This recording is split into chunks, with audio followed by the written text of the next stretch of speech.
ఉంటారా? ఏం లేదు. ఇప్పటిదాకా ముక్క డైరెక్ట్‌గా మొన్న శివప్రకాష్‌జీ ఎవరైతే ఆంధ్రప్రదేశ్ వ్యవహారాల ఇన్ఛార్జ్ ఆయన లేకుండా మీటింగ్ జరగదు కదా!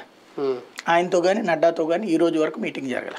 జరిగితే ఈ పాటికి ఎక్కడక్కర్లేదు వాళ్ళ సోషల్ మీడియాలో ప్రొజెక్ట్ చేసేసుకునే కదా! లేదు. ప్లస్ మనకు కూడా ఉన్నటువంటి సమాచారం మేరకు అయితే ఏమీ లేదు. ఇప్పటివరకు జరగలేదు. జస్ట్ ఈ సెకండ్ గ్రేడ్ బ్రోకర్స్ అనాలేమో.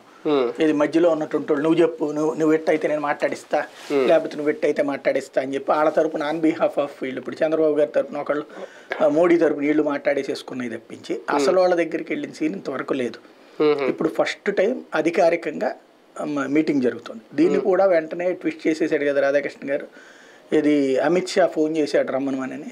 ఆ స్థాయికి ఎట్లాగో దిగజారుడు వార్తలు ఉంటాయి. ఇప్పుడు ఇంతకుముందు కూడా అదే కదా, క్రిందటిసారి ఏమని చెప్పారు అదే రాధాకృష్ణ, భారతీయ జనతా పార్టీ దగ్గరికి చంద్రబాబును పవన్ కళ్యాణ్ అపాయింట్మెంట్ అడుగుతున్నారు. ఎందుకు అపాయింట్మెంట్ అడుగుతున్నారంటే మీరు మాతో పొత్తొద్దండి, మేము విడిగా పోటీ చేస్తేనే గెలుస్తాము, ఎన్నికలు అయిపోయాక మేము ఎట్లాగో మద్దతు ఇస్తాం అని చెప్పడం ద్వారా వాళ్ళని కన్విన్స్ చేయడానికి ప్రయత్నిస్తున్నారండి.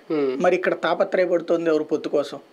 ఇటు పవన్ కళ్యాణ్ తాపత్రయపడుతున్నాడు, అటు పక్కన చంద్రబాబు తాపత్రయపడుతున్నాడు. కానీ ప్రజలకు మాత్రం అట్లాంటి ఒక తప్పుడు సమాచారాన్ని ఇచ్చారు. ఇప్పుడు జరిగేది కూడా అట్లాంటి తప్పుడు అంశమే. ఏది